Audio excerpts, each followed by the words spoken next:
ومن يضلله فلا هادي له وأشهد أن لا إله إلا الله وحده لا شريك له وأشهد أن محمدا عبده ورسوله أما بعد فإن خير الحديث كتاب الله وخير الهدي هدي محمد صلى الله عليه وسلم وشر الأمور محدثاتها وكل محدثة بدعة وكل بدعة ضلالة وكل ضلالة في النار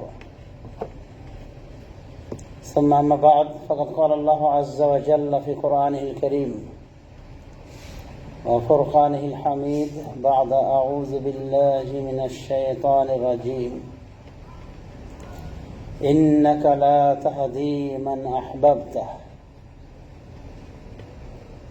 ولكن الله يهدي من يشاء وقال الرسول صلى الله عليه وسلم إن الله يعطي الدنيا من يحب ومن لا يحب ولكن يحب الدين ولا يعطي الدين إلا من يحب أو كما قال النبي صلى الله عليه وسلم اللهم وفقنا على الاستقامة والسلوك على صراطك المستقيم উপস্থিত এই মসজিদের মুসাল্লি কেরাম এবং সদস্য মণ্ডলী, আল্লাহ রাব্বুল আলামিন এই বিশ্ব মানবতার হেদায়েতের জন্য রাসূলুল্লাহ সাল্লাল্লাহু আলাইহি ওয়াসাল্লামকে পাঠিয়েছেন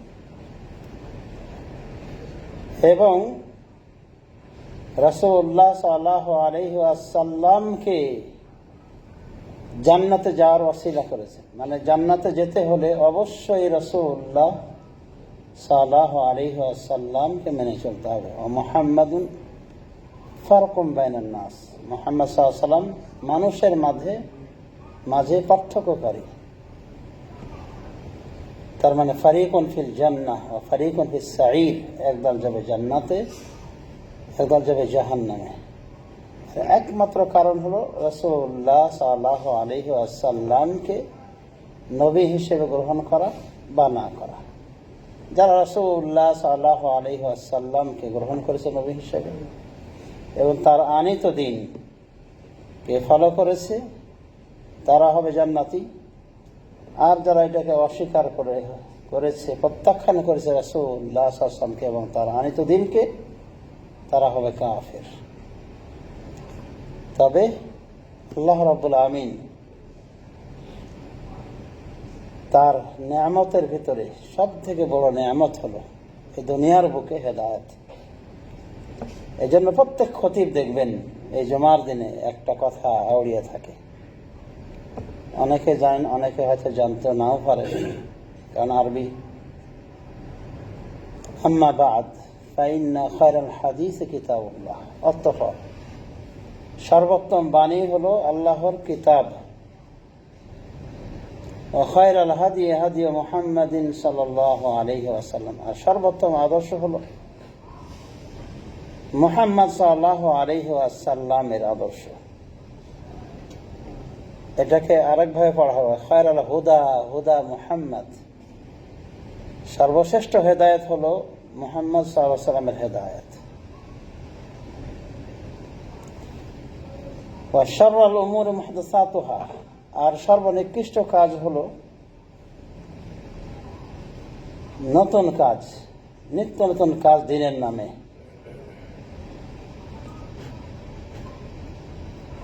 ওয়া কুল্লু মুহদাসাতিন বিদআহ, আর প্রত্যেক মুহদাস মানে নতুন আবিষ্কৃত দিনের নামে এগুলো হলো বিদআহ। ওয়া কুল্লু দালালাতিন ফিন্নার, ওয়া কুল্লু দালালাতিন ফিন্নার, ওয়া কুল্লু দালালাতিন ফিন্নার, সমস্ত বিদআত হলো গোমরাহি, হলো জাহান্নাম, জাহান্নামে যাবে সমস্ত গোমরাহি। ফাইন্না খায়রাল হাদিস কিতাবুল্লাহ, অতঃপর সর্বোত্তম হাদিস মানে বাণী, কথা হলো আল্লাহর কিতাব, মানে আল্লাহর কিতাবের বাণী। সর্বপ্রথম আদর্শ বা সর্বপ্রথম হেদায়েত হলো মুহাম্মদ সাল্লাল্লাহু আলাইহি ওয়াসাল্লাম হেদায়েত, হাদিয়ে মুহাম্মদ সাল্লাল্লাহু আলাইহি ওয়াসাল্লাম। আর শাররুল উমুরি মুহদাসাতুহা, আর সর্বনিকৃষ্ট কাজ নিত্য নতুন কাজগুলি ধর্মের নামে। ওয়া কুল্লু মুহদাসাতিন বিদআহ, আর যত নতুন নতুন তৈরি করা হবে ধর্মের নামে এগুলো হলো বিদআহ। ওয়া কুল্লু বিদআতিন দালালাহ, আর সমস্ত বিদআত হলো গোমরাহি। ওয়া কুল্লু দালালাতিন ফিন্নার, আর সমস্ত গুমরাহির স্থান হলো জাহান্নাম। গুমরাহ এটা হলো ফার্সি শব্দ। গুম মানে হারিয়ে যাওয়া, গুম করে নিয়েছে অমুককে অমুক দল, আমরা বলি না, এর সাধারণত ফার্সি। রাহ মানে রাস্তা, মানে সমস্ত বিদআত হলো গুমরাহি, মানে রাস্তা ভুলে যাওয়া, রাস্তা হারিয়ে ফেলা। কিসের রাস্তা? জান্নাতের রাস্তা হারিয়ে দেওয়া। ওয়া কুল্লু দালালাতিন ফিন্নার, আর সমস্ত গুমরাহির পরিণাম হলো জাহান্নাম। তাহলে এখানে রাসূলুল্লাহ সাল্লাল্লাহু আলাইহি ওয়াসাল্লাম জান্নাতের বিষয় বলে দিয়েছেন, পরক্ষণে জাহান্নামে যাওয়ার কারণে বলে দিয়েছেন। মানে আপনি সঠিকভাবে চলবেন, হেদায়েত নিয়ে চলবেন, কোরআন হাদিসের হেদায়েত নিয়ে চলবেন, আল্লাহর বাণীকে, রাসূলের আদর্শকে ফলো করবেন, আপনি জান্নাতে যাবেন। আর নিকৃষ্ট আর বেদাত যত রয়েছে কোনোটাই ভালো না, সবগুলি নিকৃষ্ট, গোমরাহি, আর এই গোমরাহির পথ হলো জাহান্নাম। আর যদি আমরা একটু এগিয়ে যাই খুতবার শুরুতে, ওখান থেকে বলার চেষ্টা করেছিলাম, মান ইয়াহদিহিল্লাহু ফালা মুদিল্লা লাহ, আল্লাহ যাকে হেদায়েত দান করেন তাকে গোমরাহকারী কেউ নাই। ওয়া মান ইউদ্লিলহু ফালা হাদিয়া লাহ, আর আল্লাহ যাকে গোমরাহ করে দেন তাকে হেদায়েত দানকারী কেউ নেই। এই অংশটা নিয়ে আমরা চিন্তা করি যে রাসূলুল্লাহ সাল্লাল্লাহু আলাইহি ওয়াসাল্লাম কেন বলতেন।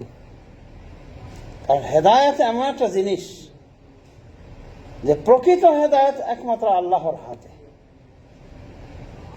আর আপনি রাস্তা বাতলে দিতে পারেন এটা সবার হাতে। এমনকি রাসূলুল্লাহ সাল্লাল্লাহু আলাইহি ওয়াসাল্লামের এই ক্ষমতা ছিল না, কাউকে উনি জান্নাতের দ্বার পর্যন্ত পৌঁছে দেবেন।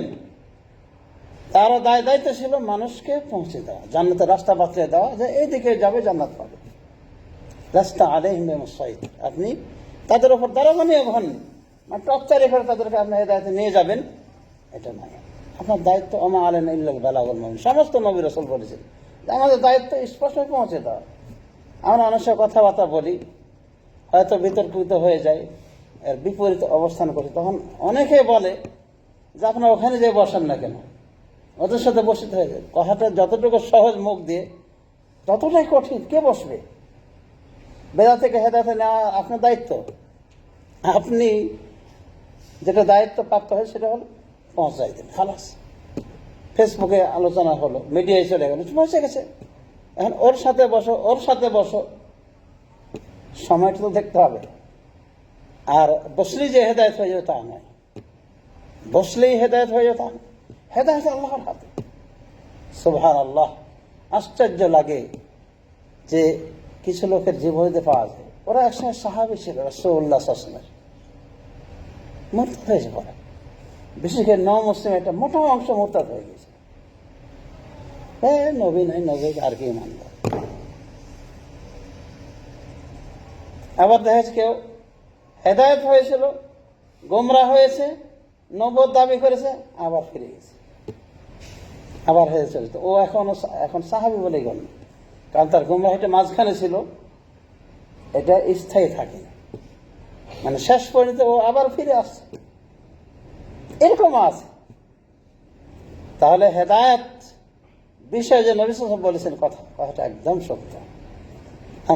মান ইয়াহদিহিল্লাহু ফালা মুদিল্লা লাহু ওয়া মান ইউদ্লিলহু ফালা হাদিয়া লাহু, আল্লাহ যাকে হেদায়েত দান করেন তাকে গোমরাহ করার কেউ নাই, আর আল্লাহ যাকে গোমরাহ করেন তাকে হেদায়েত দান করার কেউ নাই। বাস্তব কথা, আল্লাহ এই কথাটাই বলছেন, ইন্নাকা লা তাহদি মান আহবাবতা, আপনি যাকে ইচ্ছা করেন তাকে হেদায়েত দিতে পারবেন না। ইন্নাকা লা তাহদি মান আহবাবতা ওয়ালাকিন্না আল্লাহ ইয়াহদি মান ইয়াশা, কিন্তু আল্লাহ যাকে ইচ্ছা তাকে হেদায়েত দিতে পারবেন। তার মানে প্রকৃত হেদায়েত মানে জান্নাতের দ্বার পর্যন্ত পৌঁছে দেওয়া, এটা আল্লাহর দায়িত্ব। রাসূলের দায়িত্ব না। এই আয়াতটার শানে নজুল কি? এই আয়াতটার শানে নজুল মানে কি ক্ষেত্রে এই আয়াতটি নাযিল হয়েছে? রাসূলুল্লাহ সাল্লাল্লাহু আলাইহি ওয়াসাল্লাম প্রিয় চাচা আবু তালেব, তিনি রাসূলুল্লাহ সাল্লাল্লাহু আলাইহি ওয়াসাল্লামকে ভাতিজা হিসেবে এই চাচা ভাতিজার সম্পর্কের খাতিরে মানে তাকে কঠিনভাবে শেল্টার দিয়েছেন। এমনকি মুশরিক তার গায়ে হাত তুলতে পারেনি, কারণ ওই সময় উনি ছিলেন কি মুশরিকদের লিডার। কিন্তু যত আল্লাহ রাসূলের প্রতি নির্যাতন এসেছিল, ইসলাম রোলার এগুলো এসেছিল আর এই প্রিয় চাচা মারা যাওয়ার পর, তো উনি ওনার নিকটে অনেকগুলো প্রস্তাব নিয়ে আসছিল কাফের মুশরিকরা, যে আপনার ছেলেটাকে এই বাচ্চাটাকে দিয়ে দেন, আর ভাতিকে দিয়ে দেন, আমরা ওকে হত্যা করি আর আমাদের একটা সুন্দর ছেলে দিয়ে দেবো। ইতিহাসে পাওয়া যায়। তখন বলছে হ্যাঁ আমার ছেলেকে দিয়ে দেবো আর তোমাদের পরের ছেলে আমি লালন পালন করবো। খুব মজার প্রস্তাব দিয়েছে তোমরা। বিচার নিয়ে এসে যে আপনার ভাতি এ করেছে এ করেছে, সবার ভিতরে পার্থক্য করে দিয়েছে, মানে ভাইয়ে ভাইয়ে মিল নাই, বাপে চাচা মিল নাই, মা বেটায় মিল নাই, একই শুরু করছে। এখনো দেখেন যে যাদের মনে মেজাজে শিরিক বিদাত মাসা বেঁধে আছে, এগুলোর বিরুদ্ধে বললে স্মরণ করে আগের কথা। মানে যখন পূর্ণ জাহালাত ছিল, বেদাত কুফরের রাজ চলছিল আমাদের বাংলাদেশে, বলে আগে কথা আমরা ভালো ছিলাম, এই কয়টা লোক এদের নাম হলে এই, এরা ফেতনা সৃষ্টি করছে, মানে ফেতনা হয়ে গেছে এগুলো। তো এইভাবে তারা বলেছিল যে আপনার ভাতিজায় যে কি করলে সমাজটাকে ভেঙ্গে তছনছ করে দেবে, না করেন, এটা যেন না বলে, কালেমার দাওয়াত দিতে বন্ধ করেন তাকে, নতুবা কিন্তু আমরা দেখে নেব। তখন আবু তালেব বলছে ভাতিজা পরিস্থিতি খুব খারাপ, আমি কিন্তু ট্যাকেল দিতে পারতেছি না একাই। ইতিহাস প্রসিদ্ধ কথাগুলি এগুলো ইতিহাস থেকে নেওয়া। নবী সাল্লাল্লাহু আলাইহি ওয়াসাল্লাম মানে কেঁদে ফেললেন, বললেন চাচাজি আপনি যদি সরে যান করার কিছু নাই, কিন্তু আপনি সরে গেল আমি এর দাওয়াত বন্ধ করবো না, আমার দাওয়াত চালিয়ে যাব। শেষে চাচাজির মন গলে গেল, বলে ঠিক আছে বাঁচিয়ে তোমার কাজ চালিয়ে যাও, কেউ তোমাকে বারণ করতে পারবে। তাহলে আবু তালেব কতভাবে তার ভাতিজা হিসেবে সেটা দিয়েছেন। হাফিজ ইবনে কাসির রাহমাতুল্লাহ আলাইহি বলছেন যে আবু তালেব আল্লাহ রাসূলের চাচার কাফের হয়ে থাকাটা তো হিকমত রয়েছে, কারণ ওই সময় যদি উনি মুশরিক থাকতেন তাহলে ভাতিজাকে এভাবে সহজে করতে পারতেন না, কারণ উনি মুসলমান হয়ে গেছে। তা আল্লাহর হিকমত এবং আল্লাহর হাতে হেদায়েত, এটাই বোঝানোর উদ্দেশ্য। কি হলো, রাসূলুল্লাহ সাল্লাল্লাহু আলাইহি ওয়াসাল্লামের চাচা, আদরের চাচা, সম্মানিত চাচা, এত করে শেল্টার দিয়ে সেই হিসেবে রাসূলুল্লাহ সাল্লাল্লাহু আলাইহি ওয়াসাল্লাম তার হেদায়েতের চেষ্টা করেছেন, কিন্তু হেদায়েত কার হাতে? আল্লাহর হাতে। তো চাচাজির শেষ সময়ে যখন বার্ধক্যের কারণে মরণশয্যায় শায়িত হলেন, তখন রাসূলুল্লাহ সাল্লাল্লাহু আলাইহি ওয়াসাল্লাম চাচার কাছে গেলেন, ইয়া আম্মি কুল লা ইলাহা ইল্লাল্লাহ, আমার চাচাজি, শ্রদ্ধেয় চাচাজি আপনি বলেন লা ইলাহা ইল্লাল্লাহ কালিমাতান উহাজ্জু লাকা বিহা ইনদাল্লাহ। এটা এমন একটা কথা যে এই কথার কেন্দ্র করে আমি আল্লাহর সাথে তর্ক করব। মুহাজাজা মানে কি? তর্ক করা, মানে আল্লাহ, আর একটা হলো দলিলবাজি করা, দলিল পেশ করা, মানে এই কালেমা দিয়ে আমি আল্লাহর ব্যাপারে কি করবো? দলিল পেশ করব যে আমার চাচা তো কালেমা পড়েছে। মানে মনটা কিন্তু গলে গিয়েছে।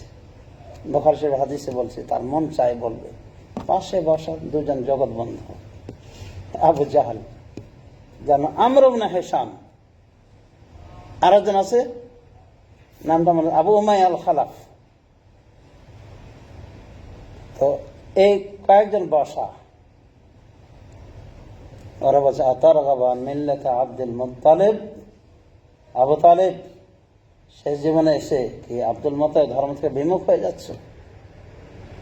ওনারা কালেমা তাওহীদ পেশ করে, এরা কালেমাতে শিরক পেশ করে, আব্দুল মুত্তালিব ধর্ম ছেড়ে দিবে। শেষ পর্যন্ত কি কথা বলেছিলেন?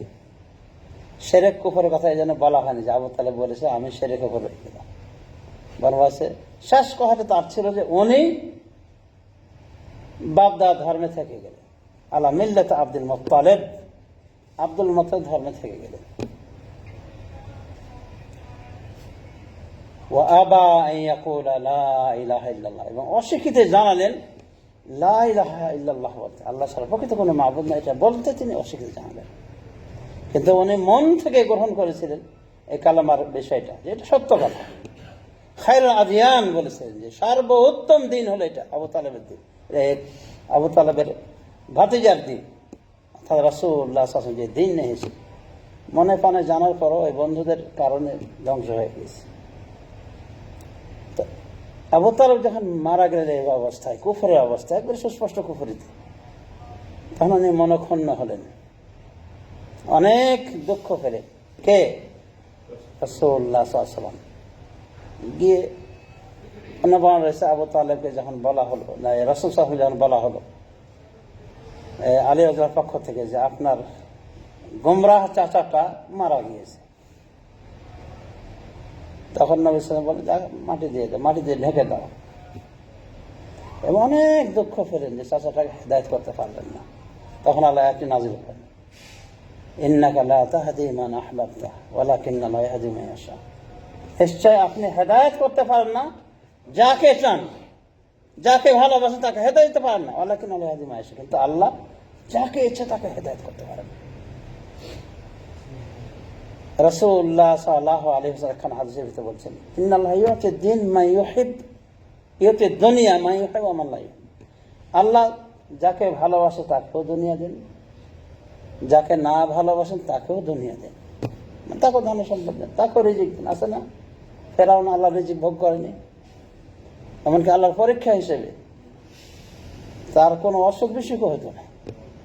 এবং টোটালি অসুখ বিসুখ যদি না হয় তো ও একটা জাহান্নামী, হাদিসে বলা হয়েছে। টোটালি যার অসুখ হয় না, এমনকি সর্দির মধ্যে কোনো কিছু হয় না, এটা গর্বের কোনো বিষয় না। হাফিজ ইবনে কাসির একটা আসার এনেছেন, বর্ণনা এনেছেন, যে পিতা তার মেয়ের প্রস্তাব যাতে করে উনি বিয়ে শাদী করেন। কোথাও আমার মেয়েটা সেই এক পর্যায়ে বলছে যে আমার মেয়ের কোনো অসুখ হয় না, কোনো অসুখ নাই। নবী সাহেব এটা সৈনিক প্রত্যাখ্যান করেছে। তার সামনে একজন ব্যক্তি এসে বলছে আমার কোনো অসুখ নেই। যখন বললেন যে মানে জ্বর মানুষের গুনাহের কাফারা করে ইত্যাদি, তখন উনি বললেন যে জ্বর কি? তখন উনি বললেন এটা মাথার একটা ভাইরাস আক্রান্ত করে, বাতাস আক্রান্ত করে। বলছে আমার জীবনে আমি কোনো অসুখ ভোগ করিনি। তখন নবী সাল্লাল্লাহু আলাইহি ওয়াসাল্লাম বলেছেন সাহাবীদেরকে, যদি কোনো জাহান্নামী ব্যক্তি দেখতে চাও একে দেখো। ফেরাউনকে আল্লাহ রাব্বুল আলামিন অনেক সুখে রেখেছিলেন, তো কাফের হিসেবে তো আল্লাহ মানে যদি কাফের হিসেবে তাকে কোনো ইয়ে না দিতেন তাহলে ফেরাউনের একটা দানা পাওয়ার কথা ছিল, একটা ফোঁটা পানি পাওয়ার কথা ছিল, কিন্তু না, দুনিয়াটা সবার জন্য আল্লাহ অবারিতভাবে দান করেছেন। এবং দেখবেন তুলনামূলক মুসলমানরাই কম ভোগ করছে দুনিয়াটাকে, এই মিডল ইস্ট কান্ট্রিগুলি বাদ দিয়ে। মুসলমানদের অবস্থা দেখেন ভালো না কাফেররা ভালো? কাফেররাই সুখে আছে। ইউরোপের কাফের মুশরিকরা মানে দুনিয়াটাকে জান্নাত বানিয়েছে। এবং হাদিসে তো বলা হয়েছে দুনিয়া সেজন্য মুমিন জান্নাতুল কাফের, দুনিয়াটা মুমিনের জন্য কয়েদখানা, জেল, আর জান্নাতুল কাফের এবং কাফের জন্য জান্নাত। ওই জান্নাতের মতো আছে সমাজ শুদ্ধি।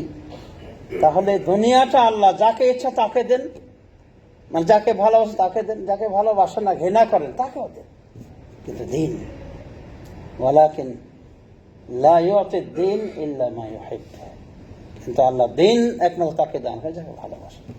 সেই সময় আমরা যতটুকু দিন পালন করি তার উপরে আমরা বলি আলহামদুলিল্লাহ, আল্লাহ রাব্বুল আলামিন কিছু না কিছু ভালোবেসেছেন। সুতরাং এই দিনকে নিয়ে আমাদের গর্ব করা উচিত এবং এই দিনকে প্র্যাকটিস করা উচিত।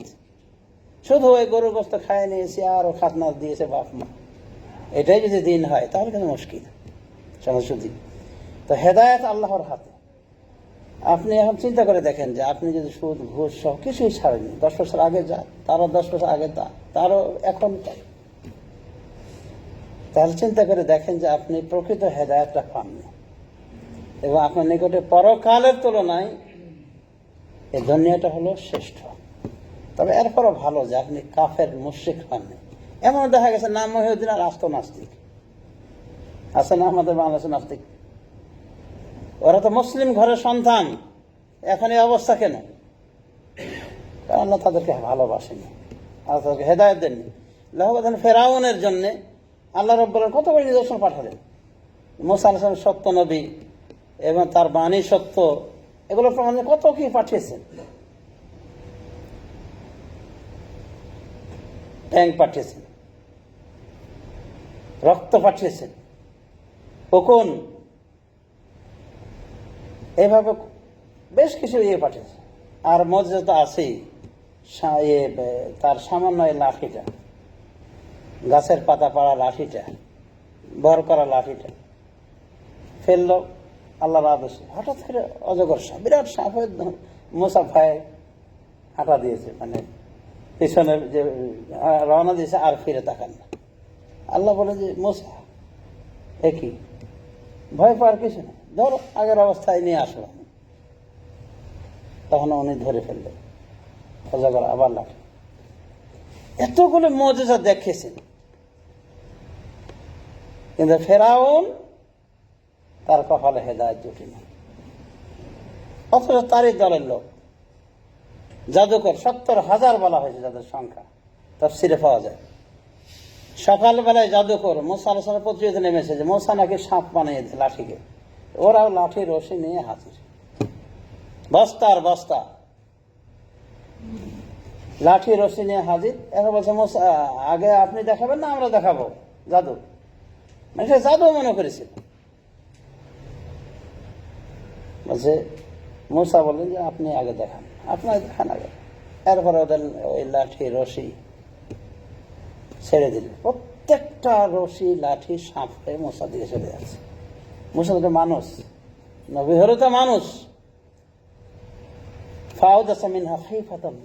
মুসা তখন ভয় পেয়ে গেলেন, মনে মনে ভয় পেয়ে গেলেন। ওই সবগুলি লাঠি রাশি হাজার হাজার আমাদের তেড়ে মেরে যায়, একটা সাপই তো যথেষ্ট, সেখানে এতগুলি সাপ সব চলে যাচ্ছে। লাঠিও সাপ হয়েছে, রশিও সাপ হয়েছে, ছোট বড় মেজে বিভিন্ন ধরনের সাপ।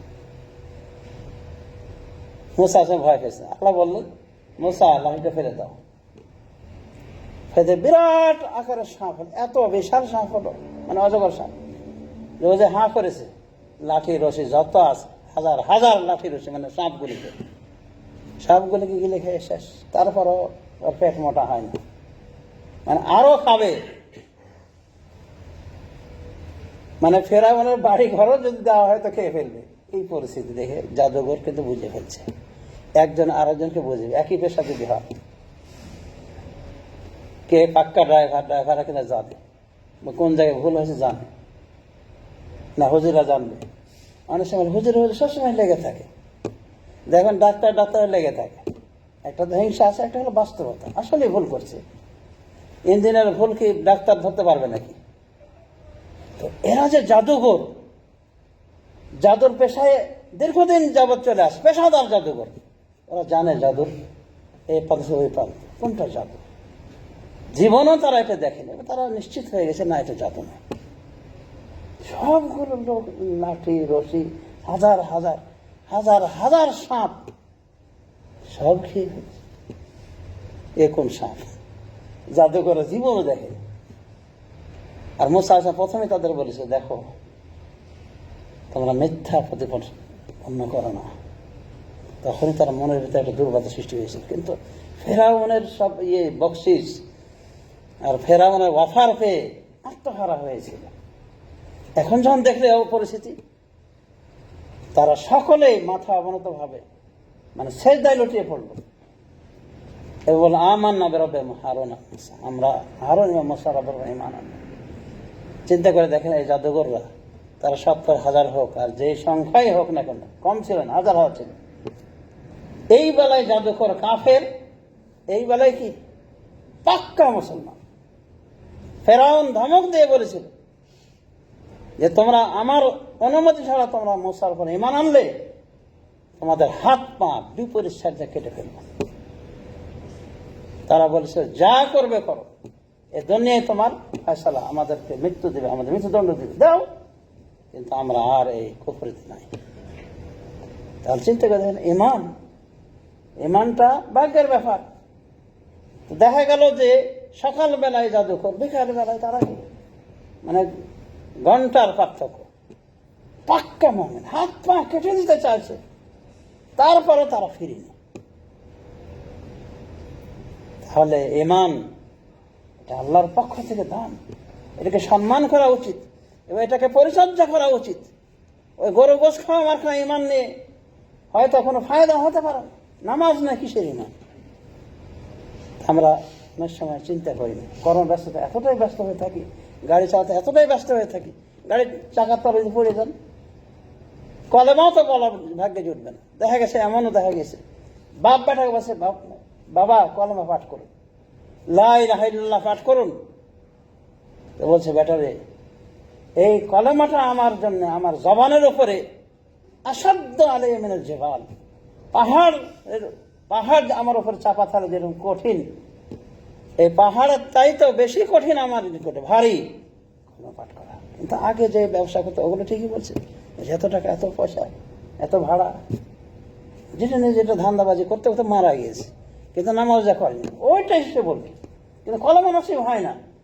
সুতরাং ঈমান যে যা যতটুকু পেয়েছেন এটাকে পরিচর্যা করুন, নামাজ পড়ে ঈমানের পরিচয় দেন, 5 ওয়াক্ত সালাত আদায় করুন, অন্তত ফরজগুলো পড়ুন, দায়ভার মুক্ত হবেন। কিন্তু নামাজ নাই, নামাজবিহীন আপনার ঈমান কতটুকু কাজে দেবে? বেনামাজি নেই আজ মুসলমান ওলামায়ে কেরাম বিতর্কিত, সে মুসলমান না কাফের না মুরতাদ, কি পর্যায়ে? ইমাম আহমদ বিন হাম্বল বলছে যে ও কাফের, পাক্কা কাফের, নামাজ যে পরিত্যাগ করে, এক ওয়াক্ত যদি ছেড়ে দেয় ঠান্ডা মাথায়। আর ওর মারা যাওয়ার পর আগে বলছে ওর মৃত্যুদণ্ড দিতে হবে, মানে সরকার মৃত্যুদণ্ড কার্যকর করবে, সরকার, আমি না, আপনি না, মৃত্যুদণ্ড দিতে হবে। এরপরে তার কোনো গোসল নাই, কাফন নাই, মুসলমানদের কবরে জানাজা নেই, দাফন নাই। ঠান্ডা মাথায় নামাজ ছেড়ে যাচ্ছে আর বুক উঁচা করে বলে আসছে যে আমি নামাজ না পড়লে কি আমার ঈমান তাজা।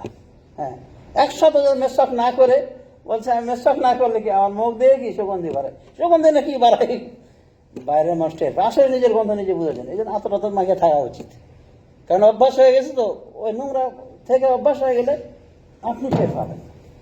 এই যে প্লেন কত জোরে চলে, আমি কত দেখার চেষ্টা করি জানলা দিয়ে, একটু দূরত্ব মানে বুঝি কত তেজে চলছে, কিছু গরু গাড়ির মতো চলছে মনে হয়, কিন্তু 3.5 ঘন্টা 4 ঘন্টায় 5 ঘন্টা চলে আসছে, 3,500 মাইল চলে আসছে। তার মানে কি নিজের ভুল নিজে বুঝতে পারে না, আর একজন ধরাই দিলে তখন বুঝতে হয়, বোঝা যায়। বেনামাজি কত নিকৃষ্ট প্রাণী। চিন্তা করে দেখেন যে ওলামায়ে কেরাম একটা শ্রেণী বলছে ও কাফের, একবারে পাক্কা কাফের। ইমাম শাফি বলছে মৃত্যুদণ্ডযোগ্য অপরাধী, ওর বেঁচে থাকার অধিকার নেই, তওবা না করলে কিস মানে কুয়েতে ভাষায় মৃত্যুদণ্ড। ইমাম আহমদ ওটা বলেছেন যে ও মোরতাদ হয়ে গেছে, ও কাফন দাফন কিচ্ছু নাই। ইমাম মালিক একই কথা, যে ওর মৃত্যুদণ্ড কার্যকর করতে হবে এই অপরাধের কারণে, সে নামাজ ছেড়ে দিয়েছে। শুধু আবু হানিফা একটা দয়া করেছে, আজীবন জেলে থাকবে, মানে আজীবন কারাদণ্ড, যতক্ষণ সে হেদায়েত হয়ে নামাজ না শুরু করবে। কি ভালো আছে, কিন্তু দেখেন যে ওদের নিয়ে আলেমদের চিন্তা, আর ওর কোনো খবর নেই, ও ঠিকই চলে যাচ্ছে। এভাবে কয়দিন চলবে? কবরে গেলে খবর আছে সমাজে শুধু।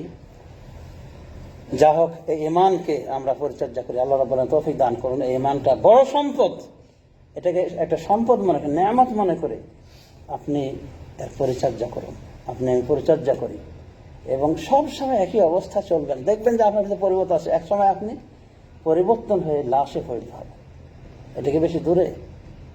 আমার মা একটা কথা বলতেন, রাহেমা আল্লাহ, পাক মোল্লা ভাই মোল্লা মরিল বহি, তবু মনে করিতে সরবশী হতি, কুয়েতে আছি, হয়তো কুয়েত থেকে লাশ চলে যেতে পারে, কিন্তু তাও অনেকের ভিতরে এই কথা বিরাজ করছে যে ইনকাম তো করতে পারিনি, আর কিছু করি, কয়টা বাড়ি করি, ওটা ভাড়া দিয়ে রাখবো, অনেক স্বপ্ন নিয়ে বুকে মাটি চাপা, পড়েছে কত বাঙালির এই কুয়েতের জমিনে, বা লাশ গিয়েছে। এরকম হতে পারে না, আমরা হতে পারি। সুতরাং সমাজ আখিরাতকে ভুলবেন না। আখিরাতের অনাদি অনন্তকালের জীবন, আর এই দুনিয়ার জীবন কত, 60, 70, 80। আদম আলাইহিস সালাম থেকে শুরু করে কত লোক মারা গেছে, হাজার হাজার বছর থেকে শুয়ে আছে কবরে। তো বেনামাজি মনে হয় খুব শান্তিতে আছে নাকি? জান্নাতুল ফেরদাউসের দরজা খুলে দিছে আল্লাহ জন্য নাকি? না, আমল অনুযায়ী প্রায়শ্চিত্ত ভোগ করা শুরু করবে। যদি খারাপ হয়, জাহান্নামের আলাম সে শাস্তি ভোগ করা শুরু করবে। পরিপূর্ণভাবে না করলো সেটা জাহান্নামে হবে, কিন্তু জাহান্নামের শাস্তি ভোগ হবে। আবু তালেব শুধুমাত্র এক জোড়া জুতা দেওয়া হয়েছে, কেমন জুতা দেওয়া হবে, স্যান্ডেল, তাতেই মাথার দেমাগ, মাথার মগজ তার ফুটন্ত পানিতে পড়বে। উনি মনে করেন যে ওর মতো আর কাউকে আযাব দেওয়া হবে। অবশ্য উনি হলে সব থেকে নিম্ন আযাব পাবেন। তাহলে কবর থেকে যদি আপনার আযাব শুরু হয়ে যায়, তাহলে হাজার হাজার বছর আপনাকে আরো থাকতে হতে পারে। এর জন্য কি চিন্তা আছে? একজন মুসলিম হিসেবে আমাদের চিন্তা ফিকির করা উচিত পরকালকে নিয়ে। আল্লাহ রাব্বুল আলামিন আমাদের সবাইকে তৌফিক দান করুন। আখিরাত মুবারক ওয়া জাযাকুমুল্লাহু খায়রান আলা হুসনি ইসতিমা'a।